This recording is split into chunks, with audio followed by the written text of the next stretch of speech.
Welcome back. We're going to be discussing the Newton's rings experiment. Newton's rings are named after Sir Isaac Newton, who first investigated this fascinating light pattern in the year 1666. The phenomenon was first observed by Robert Hooke, but Newton conducted detailed experiments on this when he was isolated during the Great Plague of London.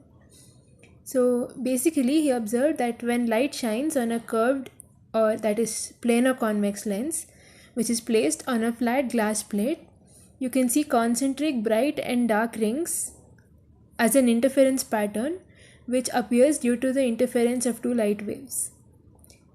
So the experiment is a really fun way to see how light behaves like waves. So when you set up the experiment the way I just described, shining a single monochromatic light on the setup creates a beautiful pattern of rings which are formed because light waves bounce on the top and bottom layers or surfaces of the air that is formed between the lens and the plain glass plate, which either add up or cancel out and create a pattern. It really helps us to understand how light waves interfere with each other and also shows the wave nature of light.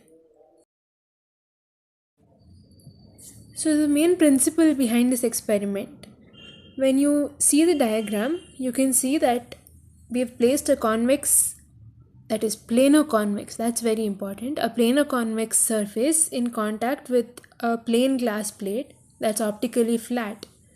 Then you can see that a very thin air film is formed in between the two surfaces, and the thickness of this air film will be varying as you move towards or away from the point that is the point of contact between the lens and the plain glass. So when you illuminate the setup by monochromatic light, for example the light from a sodium vapor lamp, and what is very important is that it's not just any light incident on the setup, but rather light that is normally incident or incident at 90 degrees. So how we achieve this? So as you can see by the diagram, you have another plain glass plate kept on top of both of these, which is inclined at 45 degrees. So the purpose of this plain glass plate is to direct the light coming towards the setup to fall at 90-degree angle to the convex lens and plain glass plate. So that's the point of the plain glass.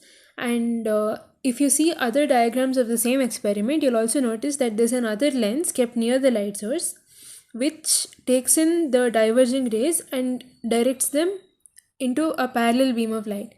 Why we are not seeing that in this diagram is because in our lab you can say that the light source is kept far enough away from the setup so that the light rays are effectively coming from an infinitely far away source. So you automatically have a parallel beam of light, which is why you won't be needing that. So when this happens, you can see that one light ray comes from the bottommost layer of the air film, which is the top of the plain glass plate, and another light beam you can see is coming from the topmost layer of the air film, which is the bottommost layer of the planar convex lens. So when these two waves interfere, it creates concentric circles in the interference pattern, which is what we'll be measuring and studying in this experiment. The formula we're using in this experiment is one that you would have likely already studied in the theory classes. So basically the formula is radius of curvature of the convex lens we're using will be given by dm square minus dn square, the whole thing divided by 4 lambda into m minus n. So here dm and dn are the diameters of the mth and nth dark fringes respectively, and lambda is the wavelength of the monochromatic light source. So you would have studied the derivation for this formula, and it's pretty simple and self-explanatory. So using this formula, you'll be able to find the radius of curvature of the lens that you're using. So to find the least count of the traveling microscope, you can see that there are 20 main scale divisions in 1 centimeter, and so one main scale division will be 1 by 20, which is 0.05 centimeters. And then you have 50 vernier scale divisions, as you can see. This is the vernier scale. So the least count will be 0.05, this is the value of 1 MSD, divided by total number of vernier scale divisions, which is 50, which gives 0.001 centimeter or zero point 0.1 mm. So when you're taking down the readings, you have to start with ring number 20 on the left side. You have to note down the MSR, CVD, and then find the total reading as usual. Then moving to the 18th ring, 16th ring, and so on until you reach the second ring before the central dark circle. So once you find all of the left side readings, you have to repeat the same from the to the right side. So you can do it whichever way. So maybe once you're done with the second ring on the left side, you can go to second ring on the right hand side and continue until the 20th ring. So for every 2 rings, you'll be taking the readings. So the difference between the right hand side and left hand side readings will give you the value of DM for the 20th to the 12th ring, and similarly DN you will get from the difference between right hand side reading and left hand side reading for the 10th to the second rings.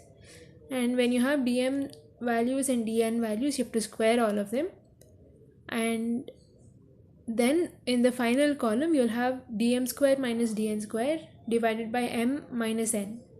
So substitute all of the values and find the values for this column. So all of this will be in centimeter square, and you'll have to convert it to meter square in case of any calculations.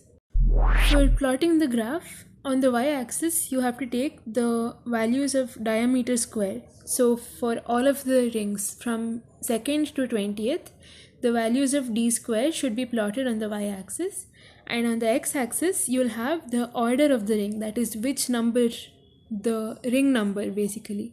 So 2nd, 4th, 6th, 8th, and so on. So that will be the x-axis, and the slope of your graph is, so this is a very straightforward thing.